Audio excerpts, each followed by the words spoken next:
చాలా సేపు మాట్లాడుకుంటారు. కొంతసేపటికి డాక్టర్ బయటకు వచ్చి డేవిడ్ తో ఇలా అంటారు, ఎమ్మా అందరిలాంటి చిన్న 9 ఏళ్ల పిల్లే, తనకి ఎలాంటి ప్రాబ్లం లేదు అని సర్టిఫై చేస్తుంది. వాళ్ళు తిరిగి ఇంటికి వెళ్తుండగా క్లోయి ఇంటి బయట రిలాక్స్ అవుతూ కూర్చుని ఉంటుంది. డేవిడ్ క్లోయిని ఎమ్మా దగ్గరికి వెళ్ళమని చెప్తాడు.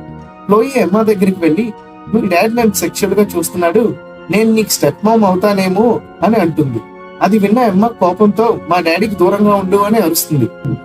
ఆ రోజు రాత్రి ఎమ్మా డేవిడ్ ని, నీ క్లోయి అంటే ఇష్టమా, తను నాకు స్టెప్ మదర్ అవుతుందా అని అడుగుతుంది. కాకపోతే డేవిడ్ కి బయటకు వెళ్లే పని ఉండడంతో ఏమీ చెప్పకుండా అక్కడి నుంచి వెళ్లిపోతాడు. నైట్ క్లోయి టీవీ చూస్తుండగా ఏదో శబ్దం వినబడి ఎమ్మా కోసం వెతుకుతూ ఇల్లంతా చూస్తుంటుంది.